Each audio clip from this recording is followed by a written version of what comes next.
Hello, Hi. how are you? Is your name Pearl? Yes. Very nice to meet you, Pearl. Hi, Richa. Hello, sir. Yeah, all right. So Richa and Pearl, you both can take it ahead from here, and I will. Yeah, sure. Okay. Thank you, Mr. Pablo. Thank you. Nice to see you. Same here, always. Hello, everyone. I am Richa Garg, the campaign manager for Goodness Interviews with the Hush Tree. I and Pearl, who is soon going to introduce herself, are a part of the beautiful Hush Tree family. Hope you all are taking good care of yourself and the people around you. Welcome to this episode of Goodness Interviews. The world is full of good people. If you can't find one, be one. Seeing the current scenario that the world is facing, it becomes even more important that we realize how we all can be helping hands to each other.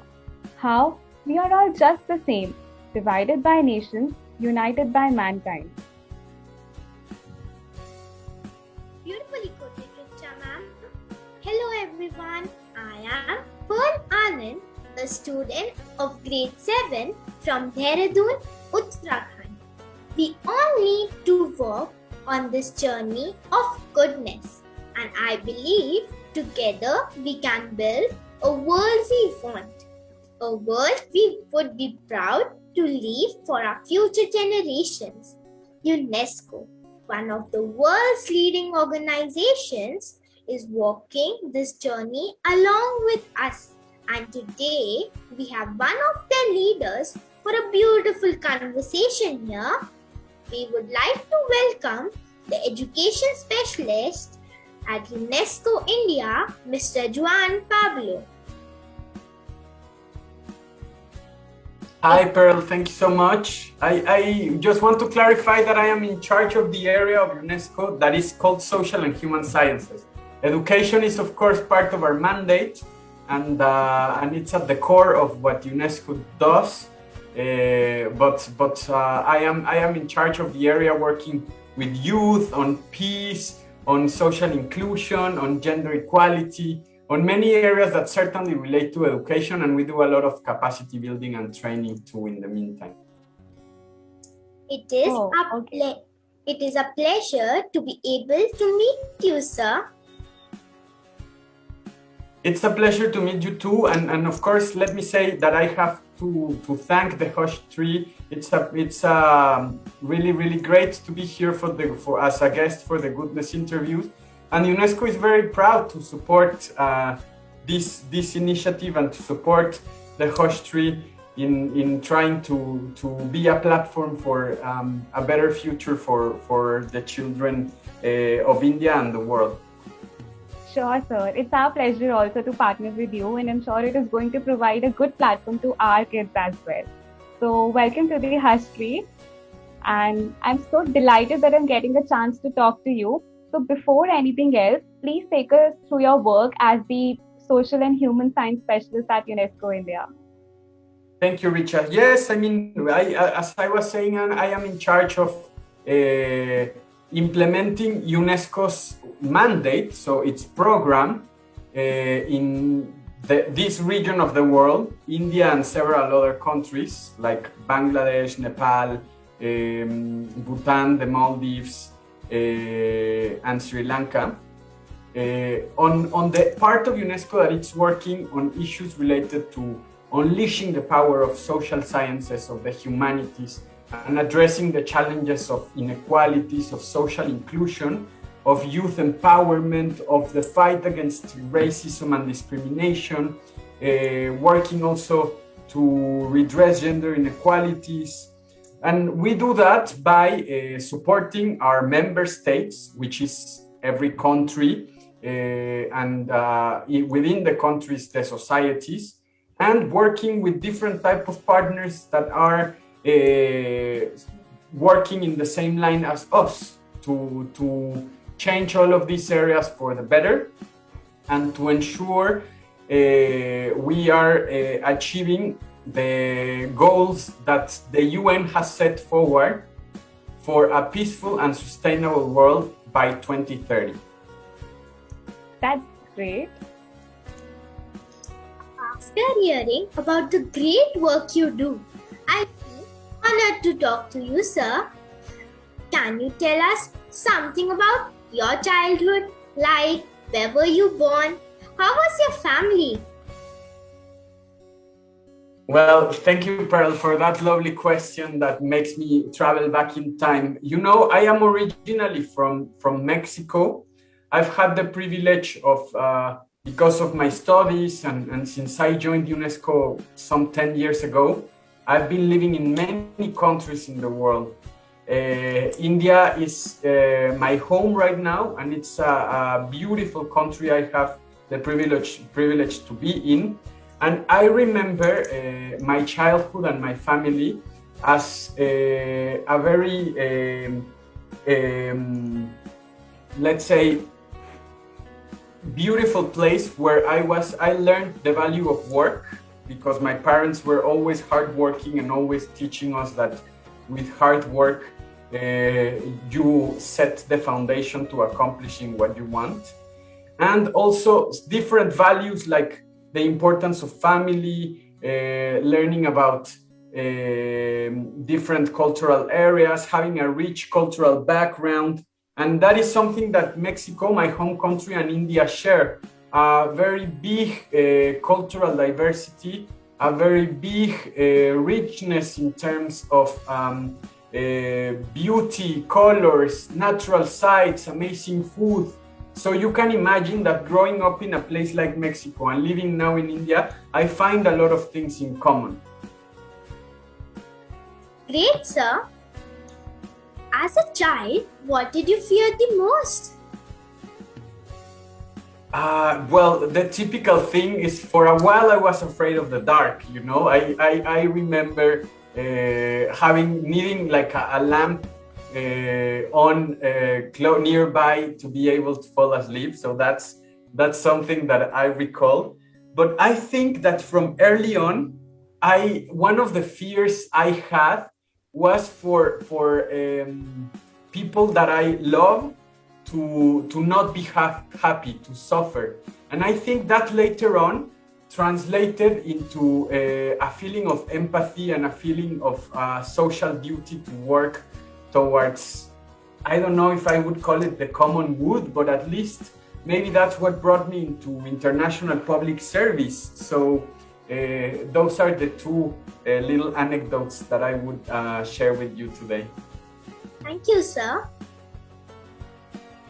So, as you mentioned that India is your home nowadays, so what did you like the most about our country? I mean, I know there are tough times and you cannot go to other places or the beautiful cities that we have in India, but anything that you would like to share that you like, any food item or any place that is very close to your heart or that makes you remember of your home?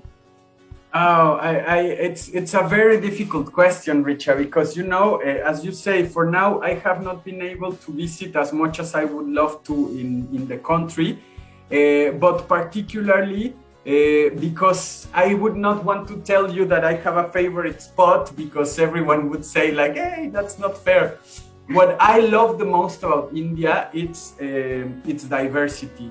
That's from the northeast to the north, to the south, to the beaches, to the mountains.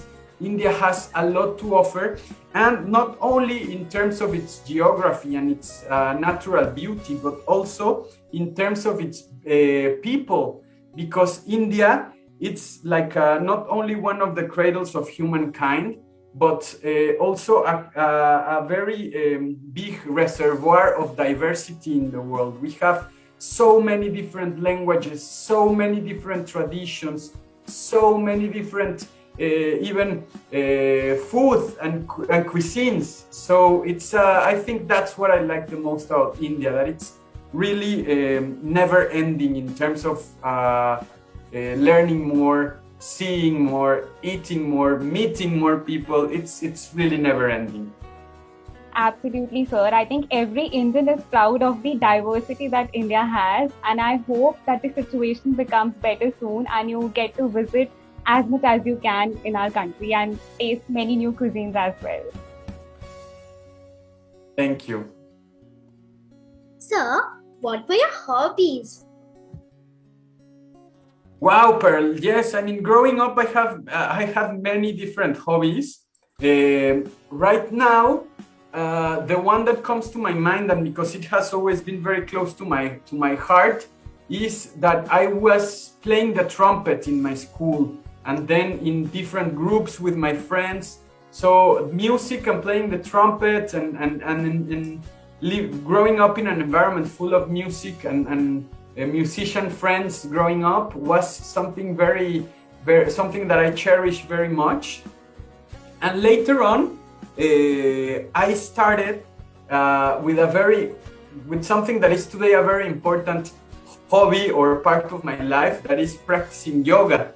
So it was a nice coincidence that I was already practicing yoga before coming to India. And now, of course, I keep doing it while in India. But this is something very important for me because it's a traditional practice that has a lot of meaning to it, and that allows you to develop not only your physical strength, but also your mind and other areas of yourself. So those two hobbies are the ones that I would like to share today. Great, sir. I also like to do yoga. Great. Sir, We should celebrate all on 21st June, the International Yoga Day. yes, sir. Did you ever bunk a class? Or you have ever gone to a movie theater without telling to your parents? That's of course a very nice question. And growing up, of course, we were all trying to defy authority, trying to do things that would break the rules, but at the same time we were learning why the rules were very important and why respect and following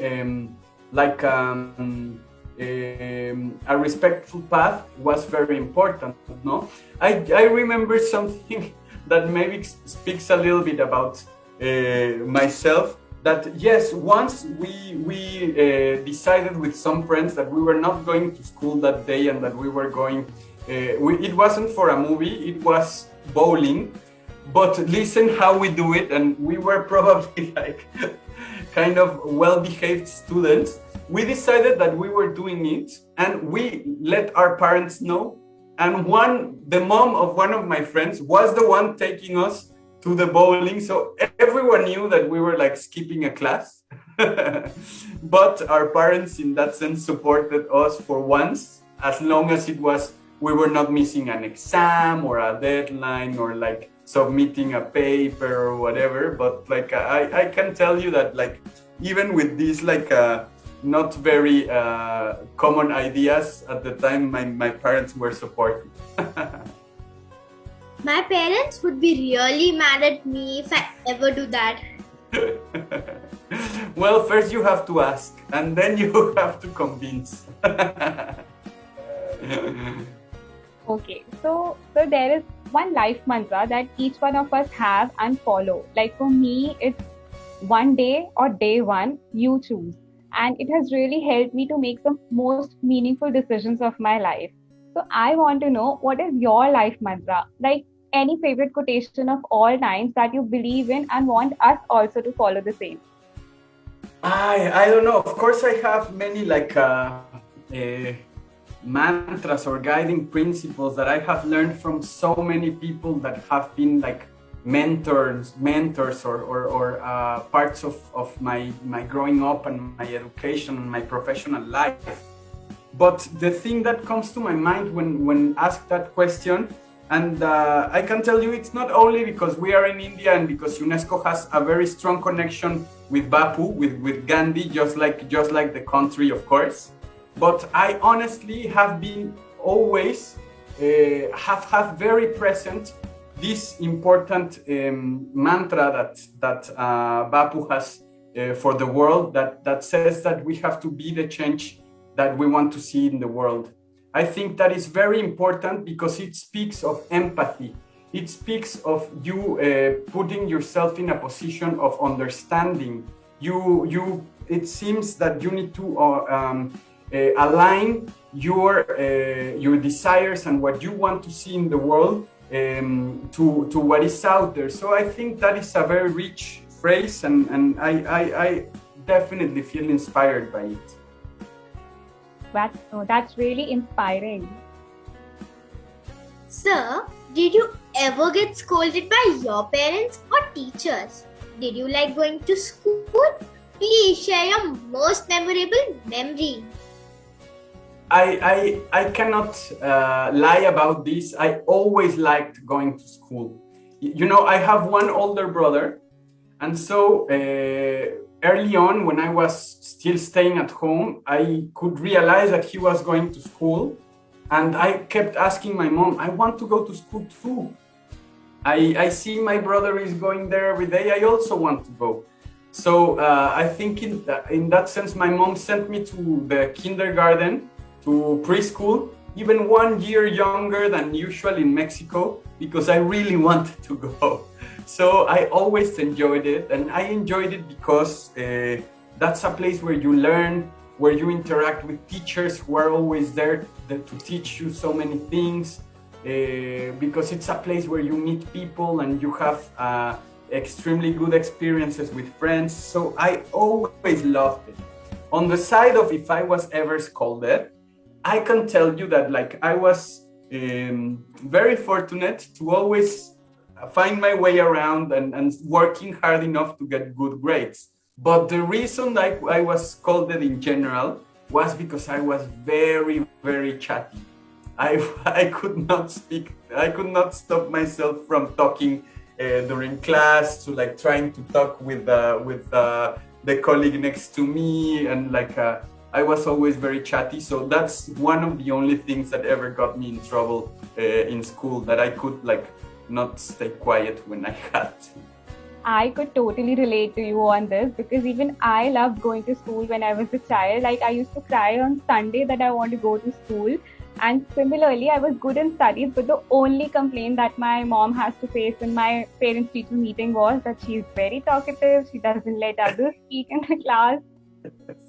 One teacher once told my mom that maybe my mom should take me to the market on the weekends so I can scream, speak out loud, talk to everyone, and after that I would maybe try to be quiet during school.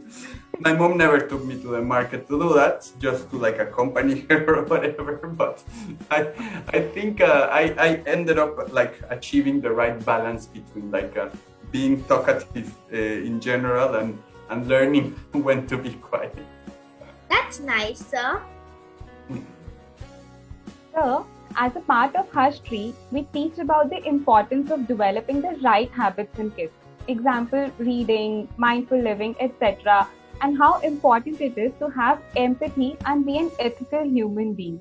What is the one habit that you wish that each child in the world should focus the most on? Well, of course, you've said it, empathy, and we were discussing also beforehand about that. Empathy is certainly very important, but I think we also need, and going forward, generations ahead of ours need to continue learning about how to understand the complexity of our reality, and need to think about the future. Because I think that if we have a mentality that is only right now, that's what got us to a place where we are using more resources than we have available. So we definitely need to keep learning about sustainability, about how it's important to think of tomorrow and of generations to come in terms of our relationship with the planet and with one another. Of course, something very important that we should learn about in school is peace and conflict, because we have to learn about conflict that's why we learn about difficulties in our history and etc. Because that's how we learn how to value peace, how to value dialogue, how to value dialogue among different cultures. So thinking about the future, thinking about intercultural dialogue, thinking about sustainable development, and all through the lens of empathy, I think those would be, and critically, because of course, the more we are equipped to understand the complexity of our world, of our societies, of power, of all of these things, the better we will be able to do what we want, including changing our world. Absolutely, so very beautifully answered. Sir, in one of the classes at history, there was this one question that was asked to each and every child, and here I would want to answer you the same. If you had a genie who could get your 3 wishes fulfilled, what would those 3 wishes be for you? Oh wow, that's a very nice thing. Of course, we always have to like balance out the selfish wishes and the ones that could like have an impact in the world, no? Of course, I would definitely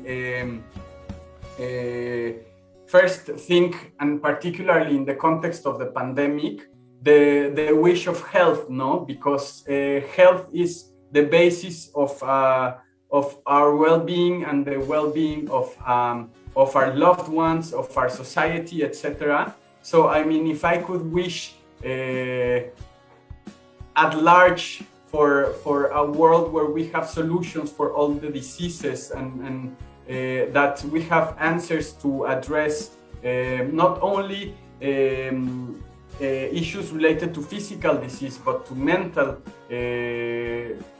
well-being, that would be my first wish, that we have the capacity to develop solutions for all of these things, not only for me, but also for my loved ones and for our societies, because we've seen how big of a damage disease can cause in the world, right? So that would be my first wish, that we invest the resources necessary to find all of these solutions and to pay attention to also mental health in the process. The second wish, that is something that is very personal and very close to me growing up and today, and is part of my job too, would be that in the world, everyone who is born is not treated differently because of their condition. And this particularly involves whether you are born a man or a woman. So I would want a world where the fact that you are born a woman doesn't entail being discriminated against, that being the subject of violence in many circumstances, or having less opportunities, or less remuneration of all of that. That would be my second wish, definitely, because this is something that hinders our society and that is holding back the potential of more than half of humanity. So I think this is something that we need to change very, very fast, and we all need to engage in that. And the third wish, I mean, in these wishes, we can always ask for superpowers, no? So right now we have the possibility to be in many places just with our phones and with a video call. But I think the third wish that I would ask would be the superpower to teleport to wherever I want to be. So I can enjoy more places in the world. I can visit my family whenever I want, and I can do more things. So that would be my third wish, and that's the selfish one. That's nice, sir. Sir, I have a question bubbling in my mind. Today, like you are the human science specialist or the social science specialist at UNESCO. So was it your dream to become one, or did your fate steer you to this achievement? I mean, as we were saying, working for UNESCO is something that I appreciate a lot. You know, it's It's the UN organization with what we call a very noble mandate. We have the privilege of working in education, science, culture. We work on issues related to freedom of expression, to cultural diversity, on artificial intelligence and ethics, in humanities, in futures literacy, as I was saying. So it's a place where I am very, very happy and I feel very grateful and privileged to be in. But yes, I mean, we can always continue to work more and to do more. No, I think that just like in India and in organizations like mine and in many countries in the world, we have a very good, let's say, roadmaps to achieve better things for our societies. I think of the beautiful preamble of India's constitution. I think of the beautiful preamble of UNESCO's constitution. I think of the spirit of this 2030 agenda of the UN that wants to achieve peace and sustainable development by leaving no one behind. So all of these wishes that we have on paper and that we have agreed upon as the basis of our societies, of our organizations, or our programs, I think we need to be reminded of them every day and to continue working to bring them into our reality, to make them happen. So I think that's what I want to keep doing, to ensure that the best wishes and common wishes of all of us can continue to slowly become more and more a reality. That's great. Sir, what according to you is the best thing about working in UNESCO? Well, I think I partially just answered to your question. I really enjoy the fact that we work in many countries, the fact that we work with everyone from government to communities, to cities, to civil society, and with researchers, with universities. So you get to be exposed to a diverse audience and the diversity of countries, of cultures. You get to work and in different languages.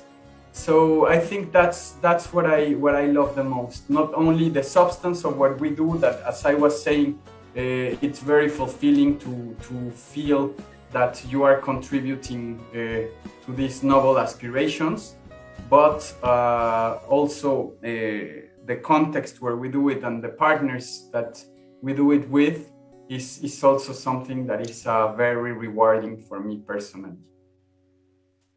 I feel so inspired listening to this. Sir, if I wish to work with UNESCO tomorrow, what will I have to do? Well, there is not like a single, let's say, pathway to joining the UN or to joining UNESCO. But something very important is exactly what I was saying, like to have a love for diversity, for multiculturality, for, I mean, India is already a country where a lot of people speak many languages, but in general, to be open to learning more about other cultures and other languages, and to be open to working in different places. And that's already a good beginning. And then after that, you just need to, continue your education and do always your best, and then look for those conditions for you if what you want is to work with the UN, yes, to develop the necessary experiences that would put you in a good position to join. Thank you so much, sir, for giving this information.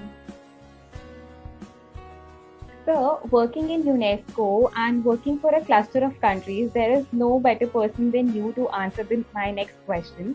So, since you work for social diversity, inclusion, gender inequality, and all those things, which country's environment you already find the best and why? Country's environment? Yeah, like, you work for the social inclusion, gender equality, and all these things. So, which country do you find all these things already on a very good state? Oh, it's very difficult to answer because, like, for example, on gender equality, even the countries that on paper and according to studies and reports are doing the best, which tend to be like the Nordic countries in Europe, as we call them, they still have work to do. I think that the challenges that we face related to peace and sustainability and all of these issues are for now never ending. No, maybe we'll reach a point where we live in a peaceful, sustainable, and beautiful utopian society. But right now, there's always things to improve. So I don't know. I feel very happy in many countries where I have been. I've been happy in several countries. I've had the privilege to be living, as I told you, in different countries. And it's very difficult to compare, very difficult to say that the environment in one is better than in the other. Those are things that when you look at the different places you are with the lens of like, what is good here? What needs to be changed here? What I like here? What I don't like here? What I can do to feel better here in any place where you are? That makes you a different perspective, and you maybe have a more open point of view. But sorry, I don't think I can answer directly for this question. Yeah, it's okay. I think you answered it more than what we wanted to know. Thank you. Sir, I feel deeply hurt seeing different religions and nations fighting with each other just to prove that they are better than the other. I think all the time, aren't all of us the same human beings? I wish I had a power with which I could make the world unite with only one religion, that is humanity. That is one change I wish we all can see in the world. Here, I would also want to ask you, sir, if there was one change that you could bring to the world, what would that be?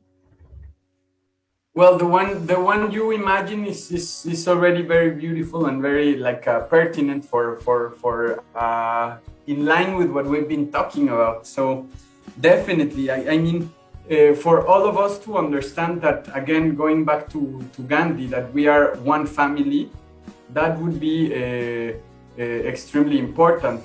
We have seen it with the coronavirus pandemic, right? That we are not alone, and borders mean very little. Of course, a country is natural. They will reduce the number of flights coming in to try to control inside of the borders. But in reality, we need each other, because we have seen it in India. When India was doing, when the cases in India were very low, India was helping a lot of countries. And then when the cases were again high, India was receiving help from other countries. So that's the case of India and of most countries in the world. At some point, we all needed help. At some point, we were all in a position to give help. And for something like the pandemic, it's very clear, but most of the challenges that we face are of a global nature. And there's the world we live in is so interconnected that all of these challenges tend to be definitely related to issues beyond borders. So I think that yes, my one wish on this regard would be for all of us to understand that we are one family. Thank you so much, sir. Absolutely. I'm sure with all of our efforts together, we can make the world a better place to live in.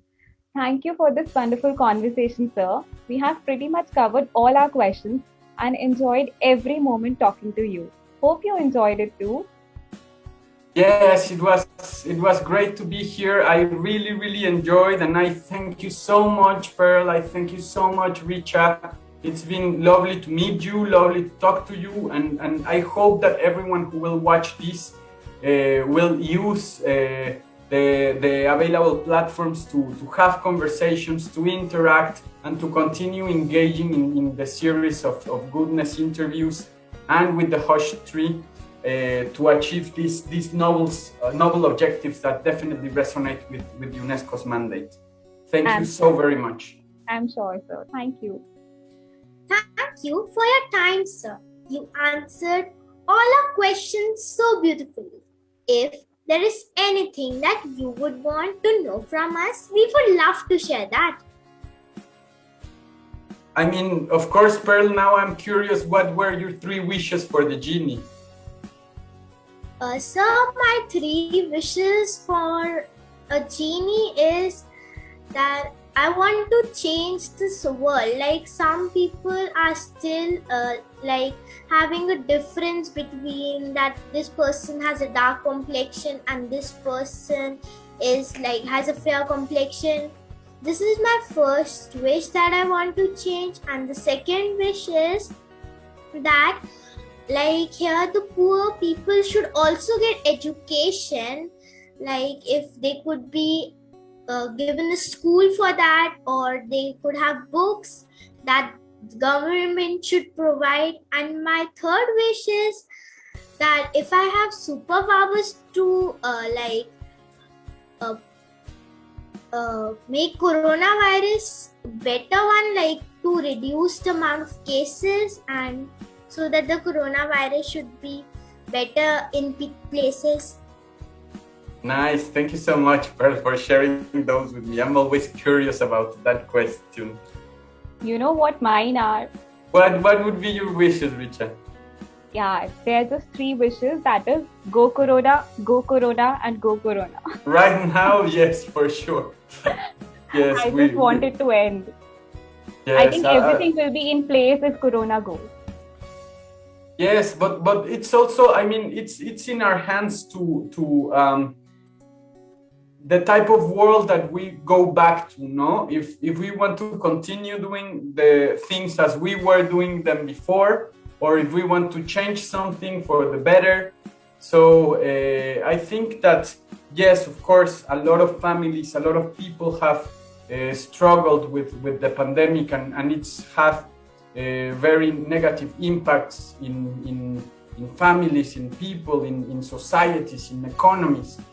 But as we start to move beyond this, and once it ends, I think we need to ask the right questions for what will be the life beyond this big disruption and this difficult experience that we've been all going through. Yeah, absolutely so. But yes, I totally agree with you that those 3 wishes, like, if they are there, I would take them. Oh, so before we go, since you mentioned in your hobbies that you have a passion for music, would you like to sing a song for us? Oh, I know, I'm shy. I'm shy about singing like this. No. Okay, no problem, sir. We had an amazing time learning from you. Hope you stay safe and have a great rest of your day. Thank you. Thank you so much. I'm sorry about not singing, but maybe you can find very nice songs and take this opportunity to go and listen to some music in Spanish, which is my mother tongue. And then I will also take this opportunity to go and listen to some songs in your mother tongues. Sure, that would be lovely. Thank you, sir. Thank you. It was a pleasure to be here, and I wish you a very good evening, and I'm sure we'll see each other again sometime. Sure, sir.